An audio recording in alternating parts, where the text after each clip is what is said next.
that's why we ask that it not be recorded, because we allow people to be as open about it as you choose to do so. It's really up to you. Right. So,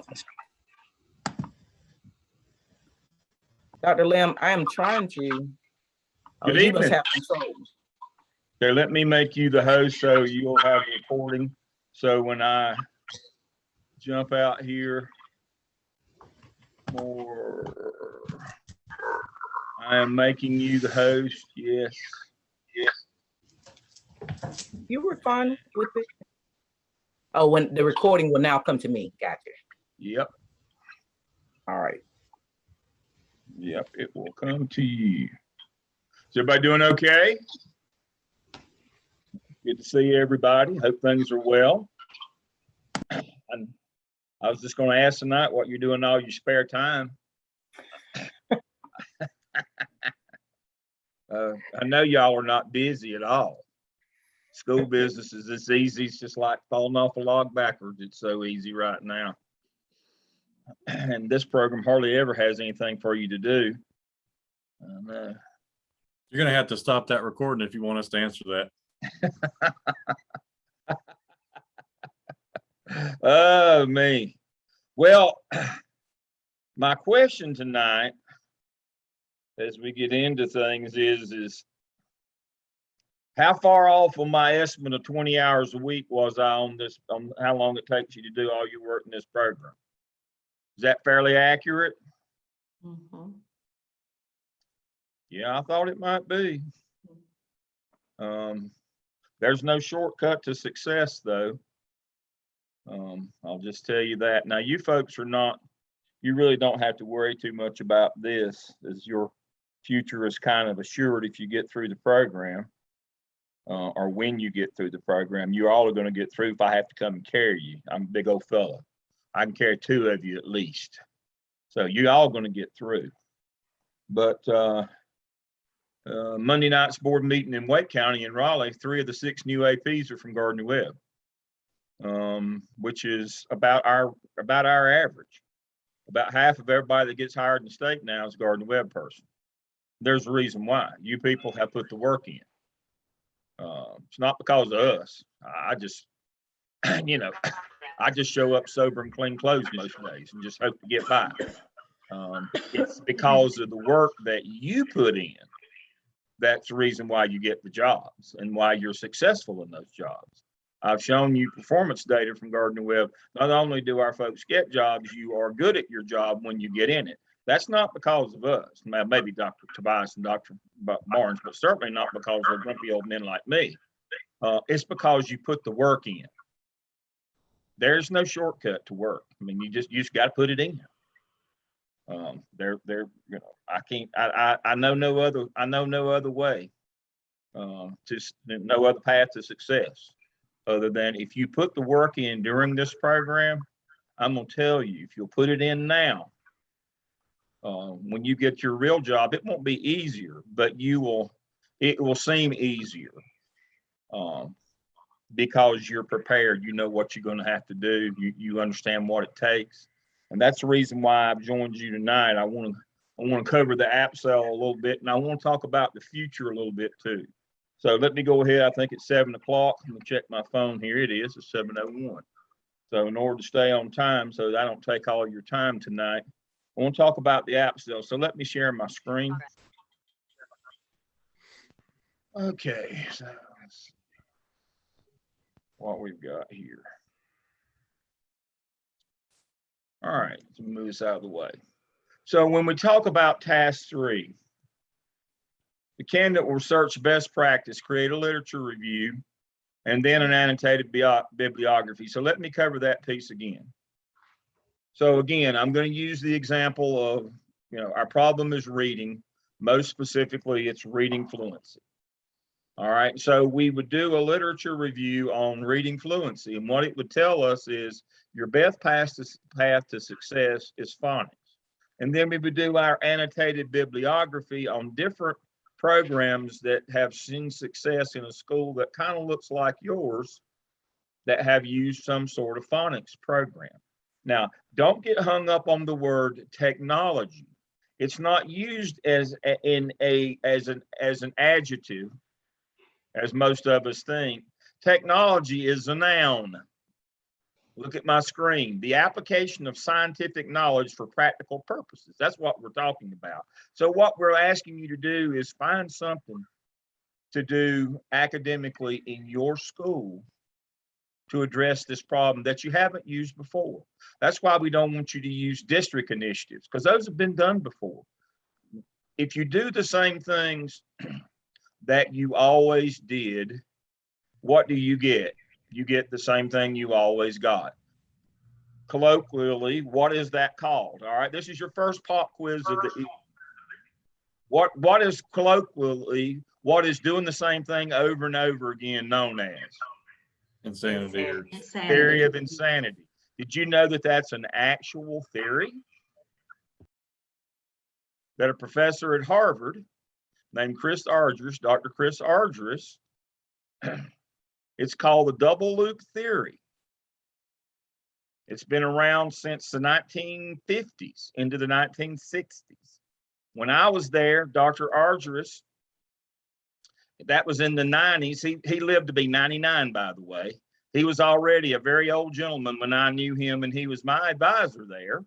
But he is the actual person who created that. It is a thing. We've known it all of my life, and certainly all as old as I am, and certainly all of your lives, we've known that.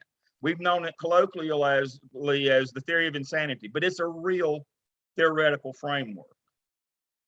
And you can Google Dr. Chris Argyris, Harvard. That's our problem in schools. We try the same thing over and over and over again, and we expect that eventually it's going to work.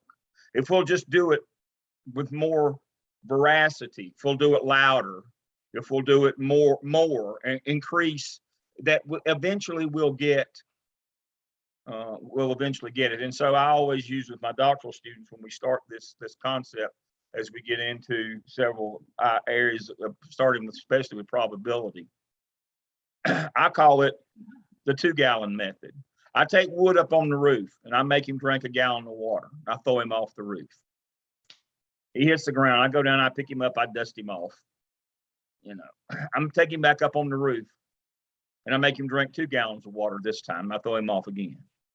The notion here is no matter how many gallons of water that I make Wood drink, he's not going to fly. But see, somehow I came up with this correlation, because what had I seen every bird that flies, what I had seen every bird do? I'd seen them drink water. So I came up with this notion that drinking water is what makes you fly. Well, that's what we do in education all the time. We have this notion, if we'll just do it harder, longer, faster, increase the veracity of it, kind of like, you know, when I had the ESL program at Eastway on the east side of town back when it was a junior high, and I was a junior high principal. We were prepared for all the Hmong kids that spoke Vietnamese. We prepared for all of the Hispanic kids who spoke Spanish. However, when the wall came down in Berlin, we were not prepared for all of the refugees from the former Soviet Union who spoke Moldavian, who spoke Russian, who spoke Ukrainian. We weren't prepared for them. And so all we could do is we found ourselves speaking louder and waving our hands more. That didn't make them understand anymore. But that's the same. It's the same notion here. It's the same notion that just doing the same thing, just doing it harder, doing it more often, increasing the veracity or the frequency will not change things. You have to do something different, something you haven't tried before. That's the scientific model of it, is you test your hypothesis. You test to see if this works or not, and you measure it to see. But you've got to try something different. Well, you can't just go eeny, meeny, miny, mo. I'll try this, that, or the other. You look for research studies of schools that look kind of like yours that have tried things and it worked for them.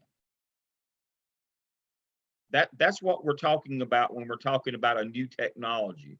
We're talking about the scientific method, a new program. It doesn't have to be technology in the sense of an adjective based, just something new, something different that we haven't done before. that we're paying somebody to do. It can't be volunteers. It can't just be something that hit or miss, but what could we do in our school to improve this problem that we have? What could we do? Now, I want to caution you against the solution hunting a problem. What is the solution hunting a problem? That's when we travel to other people's schools or we go to workshops and we hear or see about all these wonderful programs that they're doing in their school. And we say, we want to do that. And the first question I ask my doctoral students is what problem does that solve? And their question, of course, back to me is, either that slack mouth stare of the chronically stupid or, what do you mean? One or the other. What problem is that the solution for? Well, I don't know, but they really like it over at that school. Well, I like skinny jeans, but they're not for me. That don't fit for me. That doesn't work out. Could you imagine me in skinny jeans kind of be like a golf ball on a tee? But I mean, some people, that's the appropriate thing for them. Some of you have got the figure to wear those. I don't. And I have to understand that, and I have to accept that. And so this notion of this school is running this program, we don't know what it fixes, but they really like it. No, you got to be much more intentional than that with your solutions. So when you're doing your research, you can't go to Google. You go to Google Scholar, but you got to use Bulldog One. You've got to use things that have validity and reliability. Reliable is, does it work every time from Murphy to Manio? And validity is, does it address what we think it does? That goes back to drinking water will make you fly. That's kind of like heat, ice cream, and crime. That's the first test of probability and correlation is heat, ice cream, and crime. You know what happens to when the heat goes up, crime goes up, ice cream consumption goes up. But heat and crime are correlated. Heat and ice cream consumption are correlated, but ice cream and crime are not correlated. You have to understand simple concepts like that. You've got to find things that work specifically to your problem, not that you think might, or they were using over here something they really liked it. That's kind of like the notion of, again, heat, ice cream, and crime is like school uniforms. We went to this private school with all these wonderful little kids, and they were acting really good and scoring really high, and they were wearing uniforms. Aha, that's the water I gave Wood. That's the same thing. The uniform had nothing to do with how well they achieved or how well they behaved. We found a correlation that did not exist.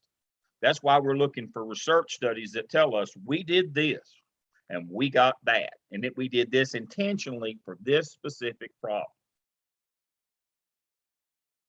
That's going to lead us to our action plan in task 4 when we come up with, here are the things, here's my problem. I'm going to do a literature review. And the literature review says that this is about the best solution that you could have with this problem. Let's go find some studies for our annotated bibliography where they did that. How did it work out for them?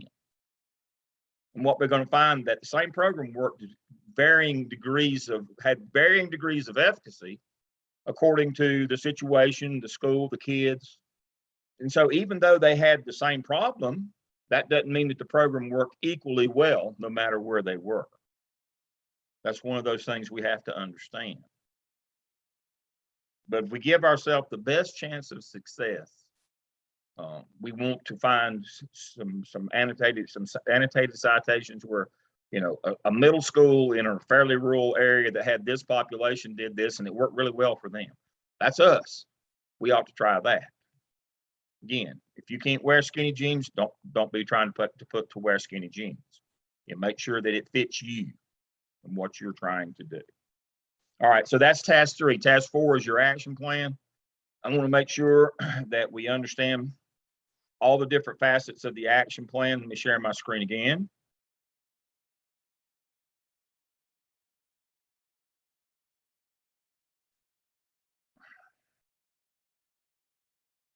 Now, you have to write all of these things right here. You should have headings, and you write all these. If you answer all these questions, you have a plan. Then you have to, and you'll pardon me, I had it just a minute ago. Then you must summarize it in a graphic organizer, and you say, Dale, why are you making us do that? We just wrote it out in narrative form. Because you need to have a working copy of your, so that you will know who does what, where, what, and when. A, B, C, D, E, F, G.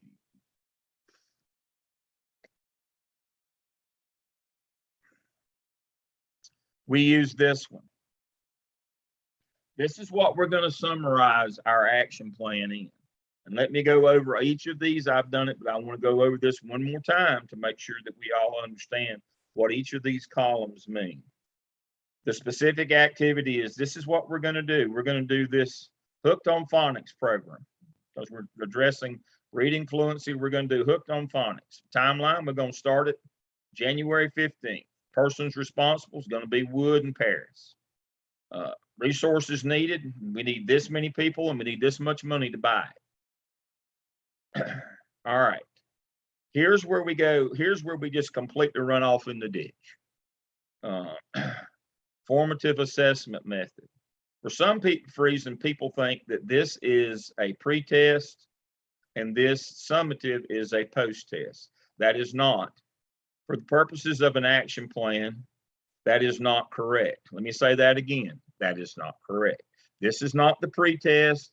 This is not the post-test.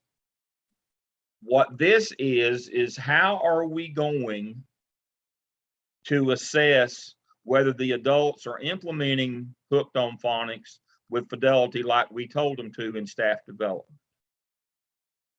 One of the, here's the notion. When you move to an administrative office, you don't teach kids. Your sole job is to make sure that the people that are employed to teach kids. That's what your job is. That's what you're there for. And the worst mistake that you can make is to think, if I tell them, they'll go and do it. Yeah, checks in the mail. I'll still respect you in the morning. Sure. You got to understand, just because you tell them, just because you showed them, just because you in-service them, just because you professional develop them, does not mean that they will go and do what you told them to do. Another famous theorist, Kurt Lewin, change model. Unfreeze, move, refreeze. Unfreeze. It's that hard to get people to quit doing what they've always been doing and do something different. And just because you tell them you want them to, doesn't mean they will. And also they'll say, well, I did that program, but I did it my way. Well, it's not reliable if you don't do it the way that it was intended. It has to be implemented as instructed for it to be reliable, to get the results that you're looking for. So your formative assessment plan is, how am I going to go check on the adults to make sure that they're doing what I asked them to do? Just that simple. Are we going to go every week? Are we going to do walkthroughs? Are we going to have them, So a long time ago in a land far, far away, I had a young fellow that I inherited him. He was a second-year teacher when I got him. I really liked him. He was a really good young man. His name was Ray Giovanelli. Really nice young man. And I saw a lot of potential in Ray, and I eventually made him an assistant to the principal, which is for young people in Charlotte-Mecklenburg. Now they're called Dean of Students. If you know anything about CMS, they call them deans now, but back then we called them assistant too. And we could recognize, or we could identify young people who might potentially want to be administrators and let them actually serve in a quasi-administrative role. And if they liked it, we would work with them to go back to school and get certified as an administrators. And I had Reggie as a young man, and he did really well for me and his career, and moved up and became an AP, got his certification, became an AP, became a principal. And then he opened a new school there in Cornelius, where I live at the southern end of Lake Norman. He opened the new Washam on Washam Potts Road. He bought the new Washam Elementary.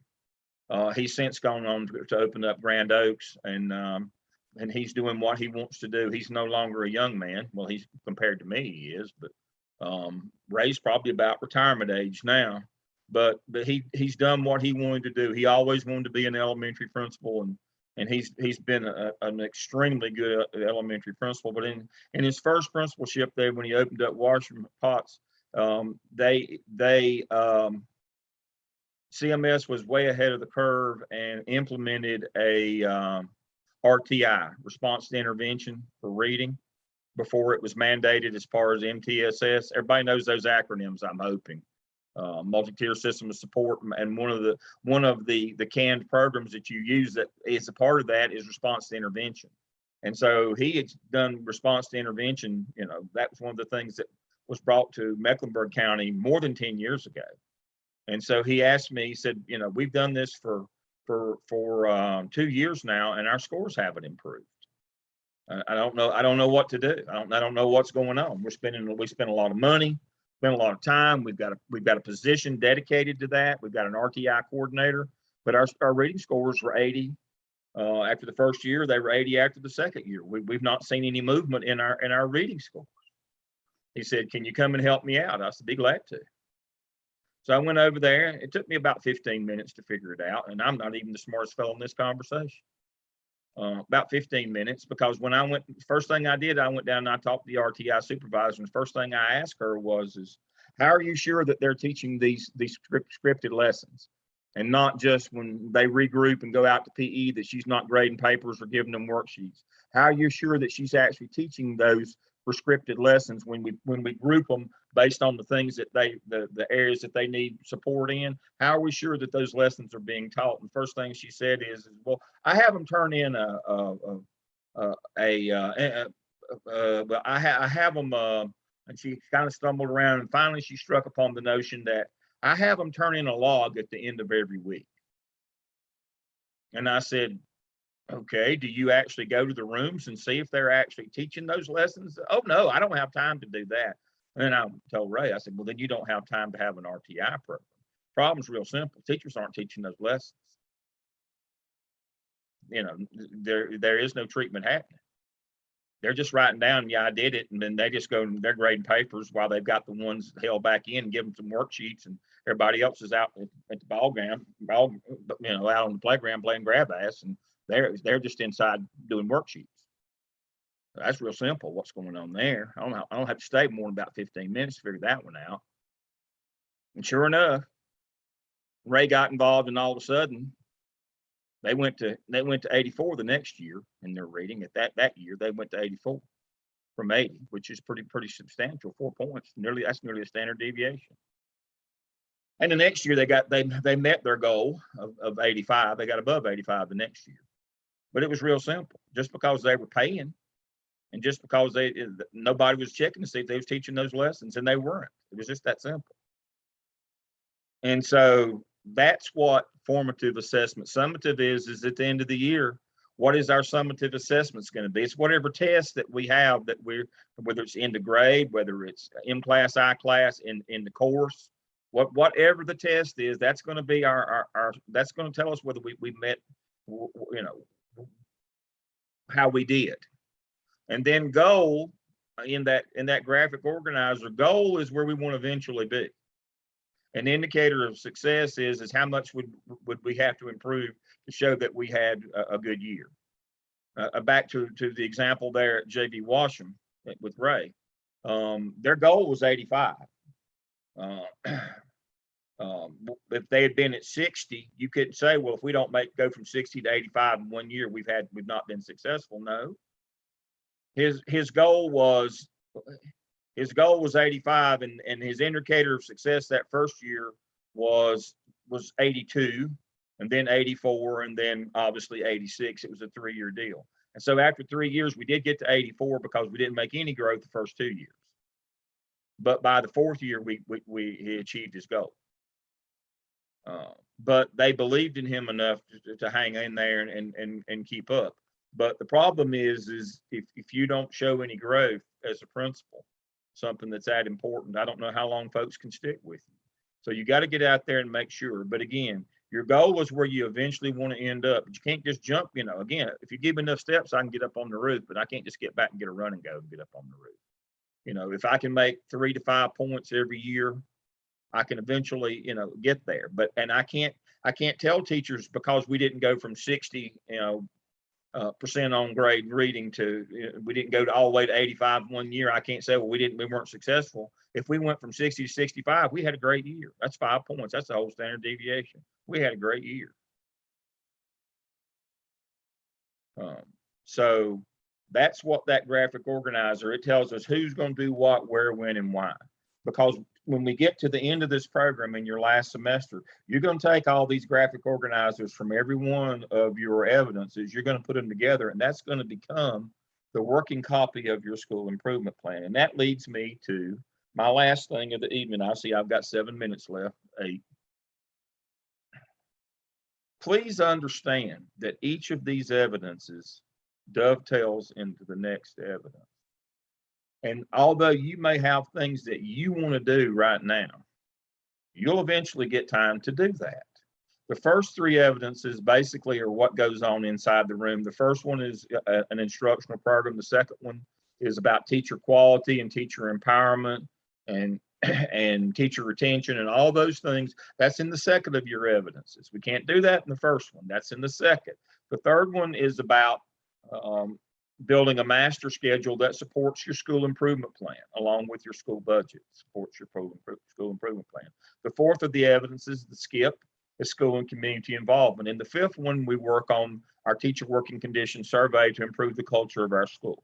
And when we do it in that order, and we get all those together, our last evidence is to take parts of those and put together our plan. We pull all that together.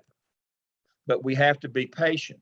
If you want to do discipline, if you think discipline will help your school, very good. You wait till the cap and you can add discipline. There are 5 required areas that you have to do in the cap: time, facilities, resources, school leadership, and teacher leadership. You have to do those 5. You have to do those 5, which are empowerment. You have to do those 5, but you can add professional development. You can add student conduct. You can add more to it when you get there. That's where that piece comes in. It does not come in the instructional piece. Again, don't be that dumb person that believes if kids behave, they'll automatically score more. They won't. Let me burst your bubble right now. They won't, just because they behave better or are all dressed similarly.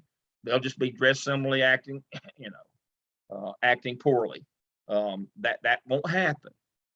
That comes on the cultural piece in your 5th evidence. So the notion here is your pressing need cannot be teacher retention in the APTEL. It can be in the APTEL. You can work on that teacher retention, teacher quality, improving, helping teachers to be leaders in their own classrooms and then leaders in their building. Yes, that's part of that. That's the APTEL. That's number 2. So I'll share my screen. These are the things that you can cover. These are the things that you can cover when you get to the APTEL. Building efficacy, empowerment among staff, results-oriented professional development, because you're going to build a professional growth plan, recruitment, placing, and mentoring of school staff, approaches for evaluation, teacher leadership, and decision making. That's what I'm talking about. You can address all of those. Recruitment, replacing, and mentoring. You can also do retention. You'll be asked to speak to retention of teachers. You can address all of these things when you get there. Let's see.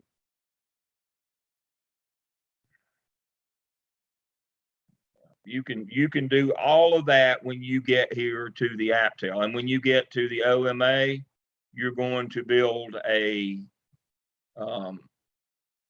new master schedule, but you're going to, and a duty roster and those things. When you get to about how to go about building a master schedule that's not based on just teacher input, but that's actually the 5th in the order of the important things that you have to do to build a schedule. It's last, not first.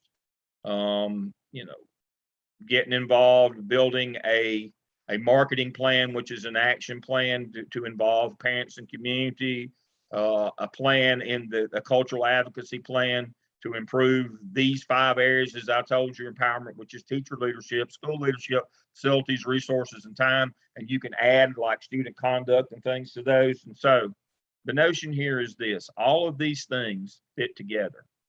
And here's what the secret that you may not have already figured out if you hadn't read the MELS Scale Handbook. The process of going through these 6 evidences is exactly the process you go to build a school improvement plan as a school principal. And it is the heart of what you do. If you build a good plan and work that plan, you will be a successful principal. That's why our folks do so well at evaluation time, and their schools do. They understand that it's all about building that school improvement plan and then implementing that plan, that it covers everything: classroom, teachers, community, culture, everything, just everything. It addresses everything, and you have a plan for it. You know who, what, where, when, and when you're going to do it. Now, when you get that template as a principal out in the building, the number one, the reason you say, well, Dale, we got fiscal and human resources. Why do we have to have that?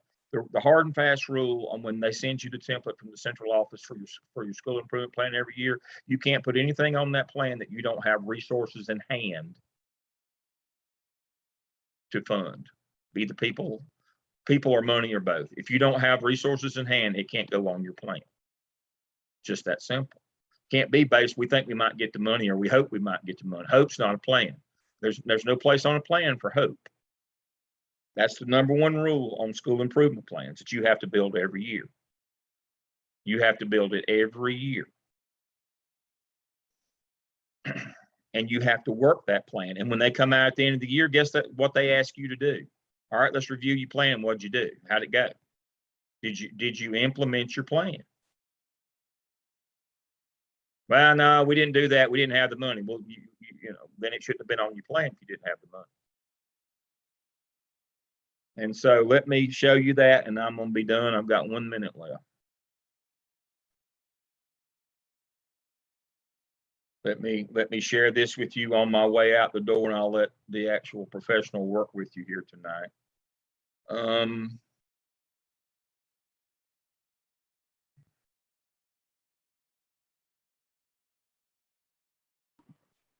You don't have to rush. I'm going to give them time to ask questions as well concerning the annotated bibliography and the literature review before you go. And then the other thing I wanted to remind you guys about is the fact that don't forget that regardless of which one you do first, when you get ready to submit this evidence for task 3, right? When you get ready to do task 3, when you get ready to write your narratives, make sure that you do the literature review first, because Tobias wants to see the literature review first when you write, and then she wants to see the annotated bibliography, okay? So it needs to come in that order whenever you actually submit this task. Whichever one you do first, as far as your research and all that, is entirely up to you. But before Dr. Lamb leaves, I want you to ask any questions that you may have once he's finished with this piece. Yeah, back to that. I want you to do your literature review on the problem that you have, and then that literature review tells you potential solutions, and then your annotated bibliography, you're trying to run down again. My problem is reading fluency. That's what my literature review is going to be on. Then my annotated bibliography is going to be on phonics, because that's what I learned in my literature review addresses reading fluency. That's the relationship here. That's how it ought to be. But again, back to, to summarize my rant for the evening. This is General Statute 115C 288H. 115C 288 is duties and responsibilities of the school principal. Powers and duties of the principal. School budget, school improvement plan. That's you. Every year. Certify, evaluate certified employees and develop action plans. That's you every year. That's what you'll do. That's what you'll do in the APTEL is, you're going to learn how to do walkthrough evaluations. We can't have you do formals. You're not certified to do that. We're going to have you do 15-minute walkthroughs. Develop action plans, and you got to do a professional growth plan, because discipline students, that's CAP. There you go. You got to have that. Improve instruction, that would be you, and community spirit, that's the skip. Make accurate reports, grade and classify students, that would be you, that's the app sale. Make accurate reports, all these things. These are things that you have to do.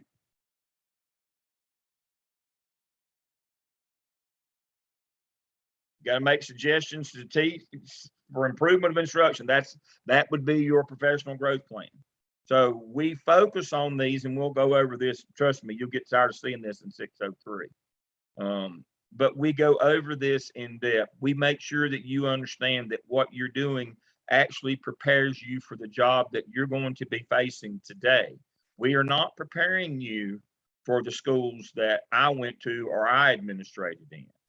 We are preparing you for the schools of today, the things that you need to do to get results in today's school. And again, if you're one of those people that think that scores don't matter, you're in the wrong business. Get out now. If they scores didn't matter, we wouldn't keep them. They do matter. That's your job to make don't ever forget, your job is to make a good number go up like test scores, or a bad number go down like discipline. And oh, by the way, let me clue you on this and the last one. If you happen to be an administrator in a school that exceeds the district or the state average in suspensions or acts of crime and violence, you're going to have to write an addendum to your school improvement plan on managing student conduct. So some of you want to do that now. You might want to do that and get practice. You don't have to do that. That is not a part of the standard school improvement plan. That's why it's not a part of the standard part of the cap in our program. But if you exceed the district or the state average in either number of suspensions or the number of acts of crime and violence, you have to write a managing student conduct plan and add it to your school improvement plan. So I get that question a lot. Well, you know, I've heard people had, well, yeah, you do, but it's not a standard part of the actual standard school improvement plan, but it can be assigned to you additionally, according to the data from your school, when you report that data. And you will report that data, and you will report it accurately. If you don't, they'll put you in jail. You'll not only lose your house, you'll lose your liberty as well.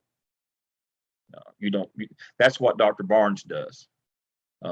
You will report what goes on in your schools, and you will report it to law enforcement. You will report it to state. And you will report it accurately.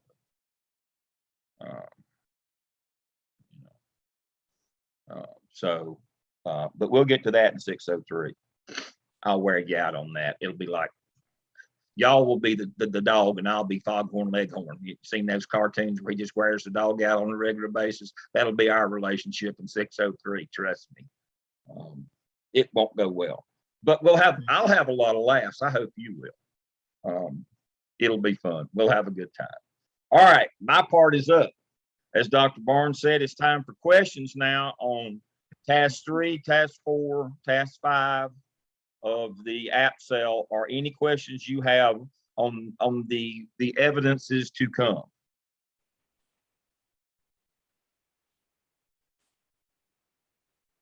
They're stunned. You tend to do that to people. You guys, no questions whatsoever? Well, you know, y'all know I'm gonna have a question. I always Okay. have a question. So when we're thinking about task 3 and we're talking about the technologies that our schools do not already use, Yeah. what I have so far are all things that we do not use. But I do mention in my narrative, or maybe I didn't mention in my narrative yet, that I did work with a curriculum facilitator for my district. So she gave me some suggestions of some resources that I could look at. Now, they're all things that we don't do, but they are kind of things that the district would approve of us doing. And I get great. what you're saying. Okay, I just don't want to talk too much about conferring with them because, you know, I was listening to what you were saying about, you know, if it's things you've been doing, the things districts have always done, you know, which I know At your school. thing I chose. Yeah. But You know what I'm saying? So that's okay Yeah, to it- kind of talk about conferring you with know, them. you're Savannah, that's a great point, and I'm interrupting you, and I apologize, but that's a great point. Your district's going to need to approve this stuff anyway if you actually do it. Now, again, there is no requirement that your school actually implements your plan. Your requirement is you hand it to them.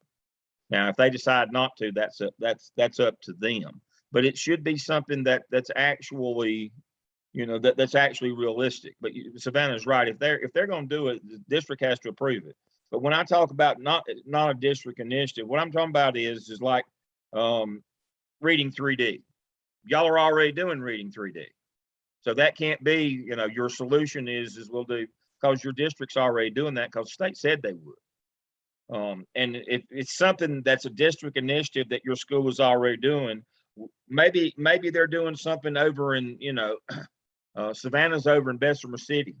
They still have to truck daylight in over there. They're so far behind. The only place that's more in the woods than them, I guess, is Cherryville. So, if you got back to civilization, did I insulted everybody yet tonight? I'm trying. If I missed anybody, but let's say that one of the schools over in in civilization over in Gastonia is doing something that y'all aren't doing. That's the kind of thing we're talking about. Maybe they're doing it, but now it's got to be to specifically that your school needs that done. That's where we get into that trouble of a solution hunting a problem. I have this friend that teaches across the district, and she does this in their school. They love it. Well, what problem is it designed to address in your school? Oh, we don't know. Or it's just over here. Well, it's got to be more intentional than that. But Savannah's exactly right. Your district has to approve all these things. Maybe somebody else in your district is doing it and it's working great for them and for the same problem that you have. That's the kind of thing we're talking about. Share the wealth, share the knowledge. We all know, and quite seriously, we know that certain schools in certain areas tend to be more progressive and change and try newer things than other schools in other areas, even in the same district. We know that's true. Now we can't go out and we can't go out I'm not on Channel 3 right now. We can't go out in community and say that those kinds of things because that's pejorative, I guess. But we all know that to be true. That certain schools in certain areas and certain districts have the reputation of being more innovative and more cutting edge than others. Why not borrow from them? That it's okay. It's quite all right. We know that certain communities are later adopters. If we looked at the adoption model, some schools and districts are on the early, on the up sweep of the curve. They're early adopters. Some are on the backside of the curve, and they're later adopters. If you're in one of those schools that tends to be more rural, a little less progressive, look at some of those schools in your own district that are a little more progressive than you. And it won't be like something foreign to the people. It's already an accepted practice in your district. You don't have to upset the entire apple cart.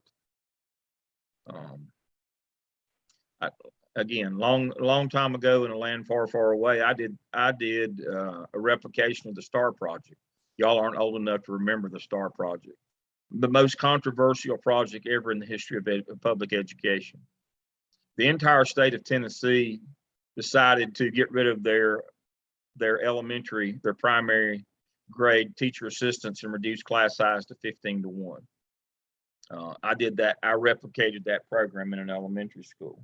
Now you're talking about people wanted to whip me, but I was too big, so they just wanted to shoot me.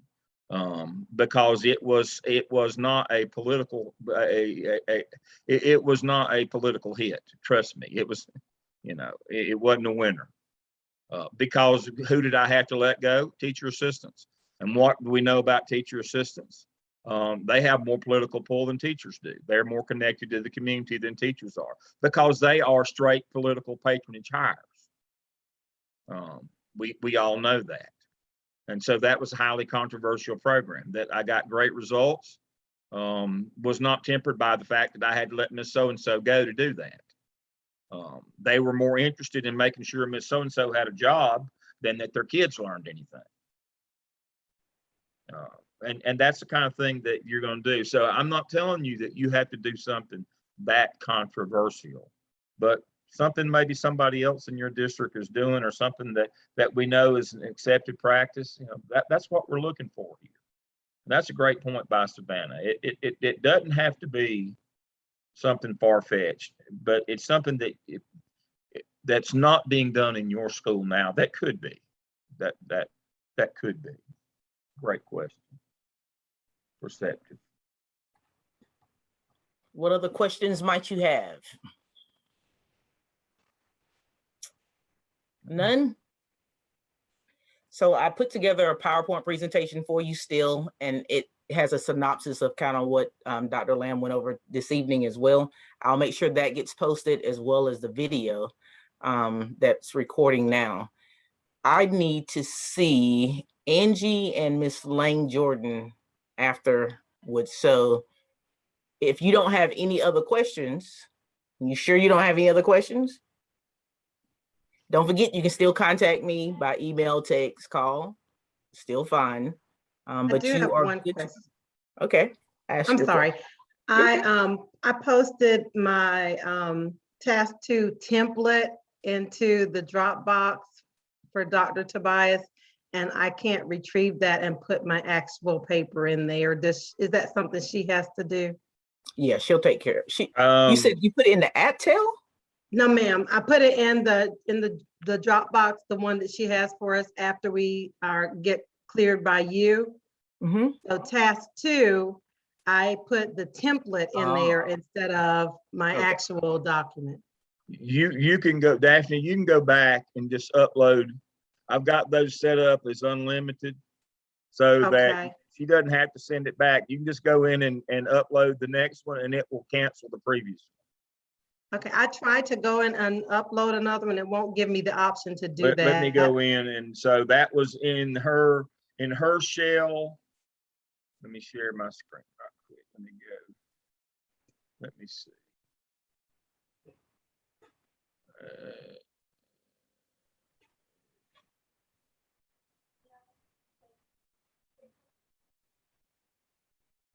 Okay, I am in her shell, and we're talking about the app cell. The Dropbox, assignment Dropbox. Yes, sir. And it was this one. Yes, sir.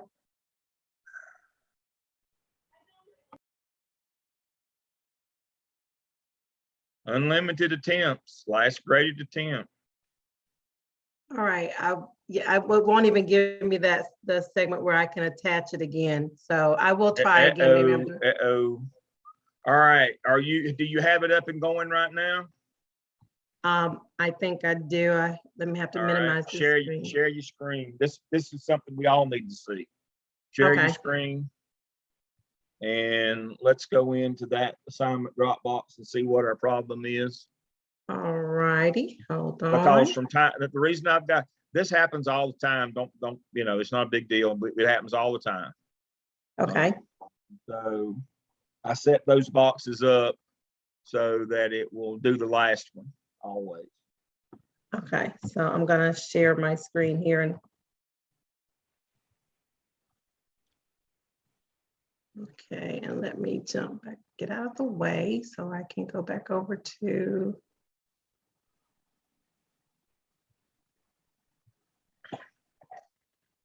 Hold on. Okay. All right.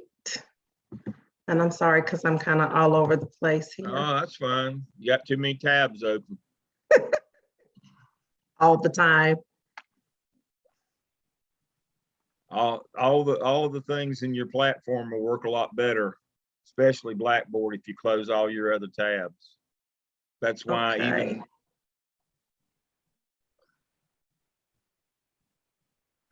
Mine takes a long time to upload when I do upload something. Absol Dropbox. here.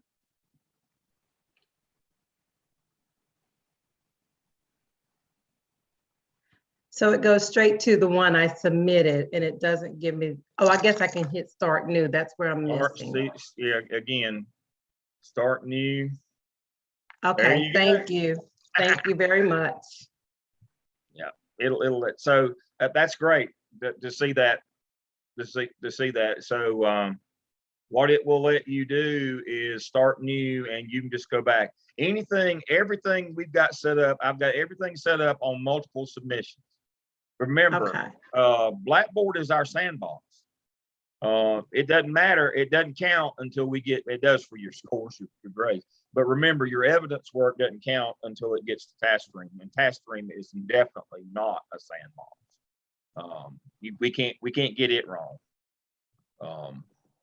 or I get a whipping if we get that wrong. If I have to go in and fix too much stuff, they get concerned that maybe we've got our thumb on the scale. Remember, we pay people to do the pre-grading of all your stuff rather than just wait till the end and submit it and hope.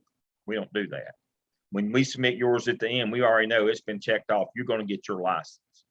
But part of that is we can't be going in and monkeying. We can't do comments. You have to give all that stuff up. You have to give up the sandbox features of TaskStream if you're going to do the pre-grading. But I don't like the notion that we'll just wait to the end and hope when we submit it that it's going to be good, bad, or indifferent, sit around with our fingers crossed. That's not a plan. That's just hope. So we do pre-grading. We pay the state assessors. We do pre-grading all the way through. So at the end, when yours goes in, it's done. It's already been graded. You've already passed. You're ready to get your license. But part of that is we can't use TaskStream for a sandbox because that means we might be cheating a little bit. So remember, Blackboard, anything goes in there, you can just add something new right on top of it. Not a problem.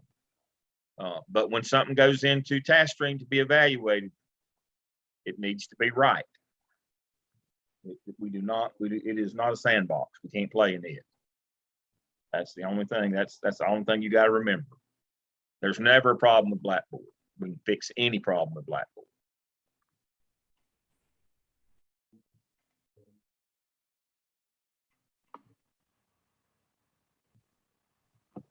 Questions?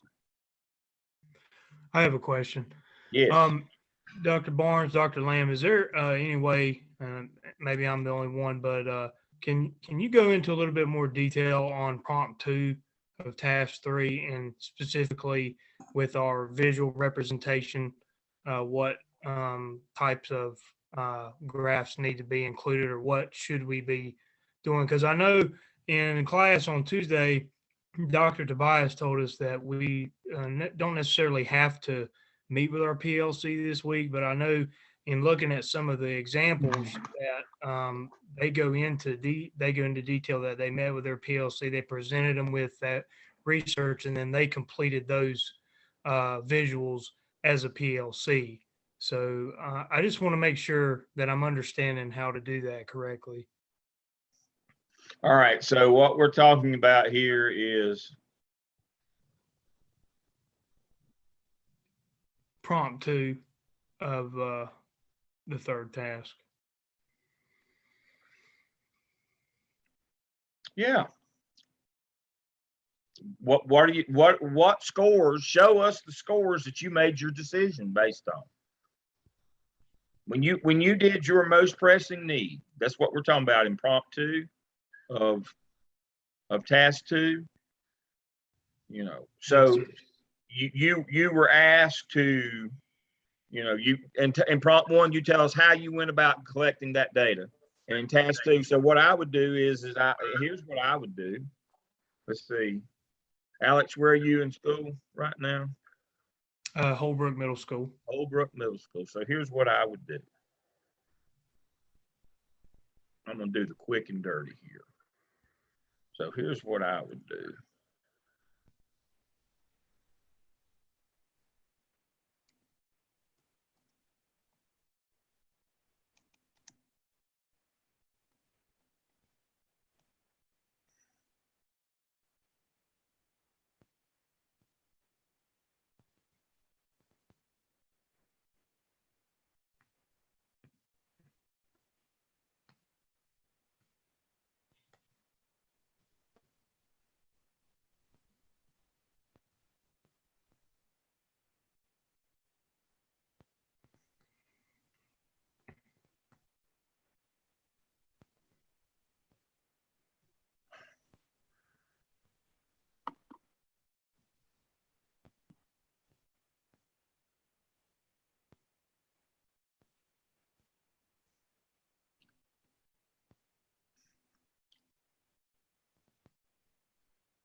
Okay, so this is your state report card.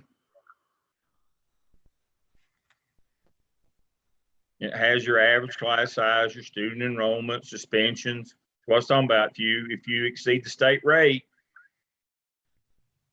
you got to write an addendum to your plan, acts of crime and violence right here. What I'm talking about, those two matter. So if you exceed on either one of these, you have to write an addendum. Average student enrollment, number of students, teacher qualifications.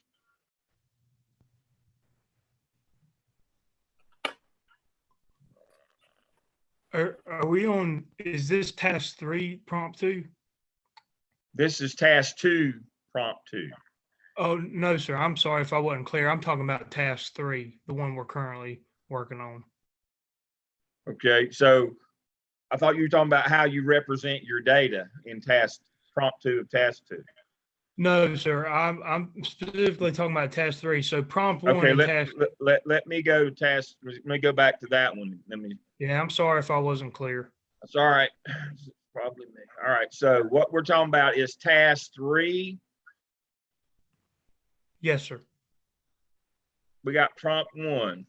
All right, these two are we prefer that your lit review, and it tells you that you got to do your lit review right here. Create a literature review. That's in the instructions right here. And then from that literature review, you do prompt 1. Your literature review comes first, then prompt 1, which is the annotated bibliography. Again, the literature review is of your problem. Again, reading fluency, literature review, annotated bibliography is of that, which is phonics. 6 different programs where they used, or schools where they use that. And then the PLC detail how your PLC created and used multiple graphic organizers and visuals to demonstrate how the PLC chosen the best practice strategy might be applicable to the need. All right, so basically what you're doing there is you do kind of a graphic that shows these schools did this and this is the growth that they got. And you put a little visual together from what we learned. If we do this, this is what we can expect to happen without. And I would refer back to that graphic that you showed your most pressing need. All right, this is what we said that we needed help with. Reading, here's our reading scores. We can project, we show that same one again, and we can project what we could do based on the research we've done, what we could do, how much improvement, or this is what we're trying to remind everybody, this is what we're trying to improve. Okay. How the PLC that the chosen best practice strategies might be applicable to the need. We could also do an action plan on how we're going to do this program, which leads us right into number 4, which is the action plan. It kind of suggests what we're going to do. So when it says do a partial graphic organizer that they're going to use in 4, and if you remember, hey, let's look. Remember that graphic organizer I showed you earlier? Why you think that partial one is there? I've even had students use this as their graphic organizer to kind of to summarize and end task 3, and then they do the full one for task 4. So if you can't figure one out, just use mine. right. So one of the ones that I have in there already is the 3 digital platforms that we were required to put in prompt 1. I did a comparison chart, and I had different elements of what we were looking for, and then Yeah, I like that. A compare and contrast. I like that. That's a great idea.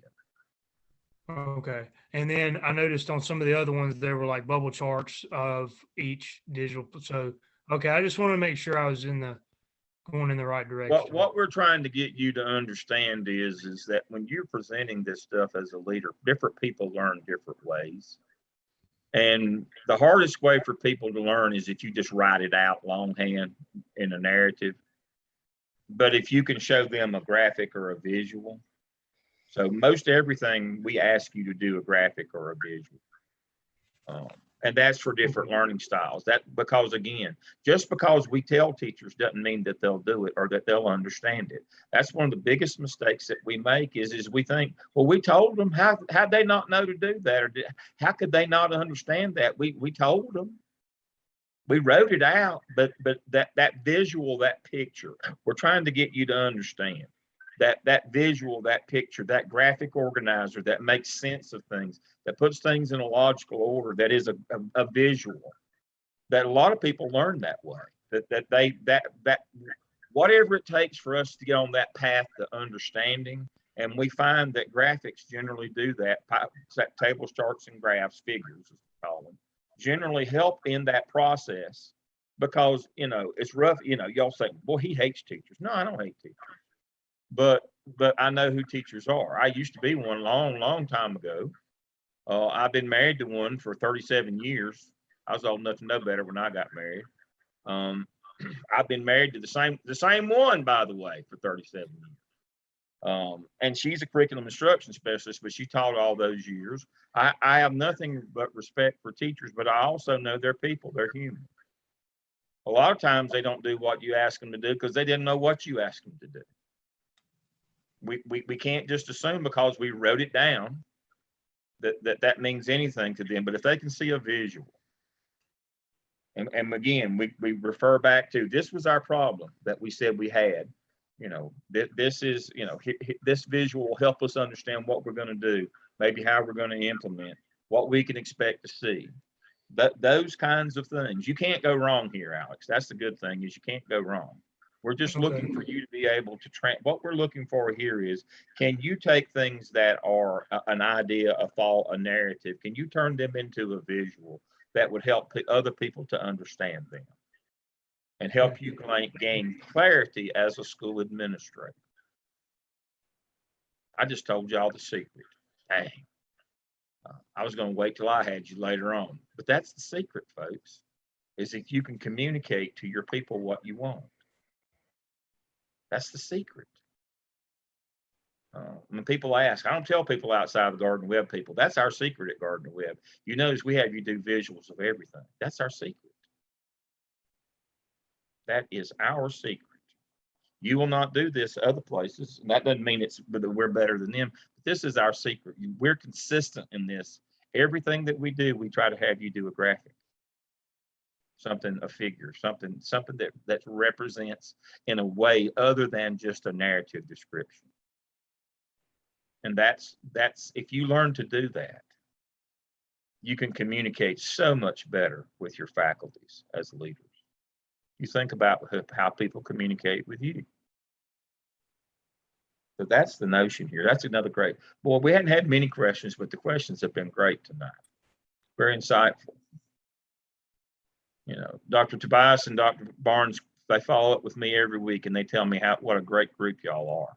That y'all are really insightful and thoughtful and hardworking, but that you get it, that you're really smart. They just worried that, and I tell them they should not worry about malpracticing on you. That is my job. I will be the one that malpractices on you. They're doing a great job with you, but you really are a special group. But you were designed to be a special group. That's not news to us. We expect you to be special. But we want you to be great. You are being great. I guess not a lot of questions is a good thing, but you are very insightful. You are paying attention. You know what's going on. Trust yourself. You've got this. Doggone if our hour's not already up. I tell you, time flies when you're having fun. All right. No other questions from anyone? All right. I'll leave y'all alone for a little while. I'll see you again for too much longer. Y'all have a good week. I'll see you next time. Thank you.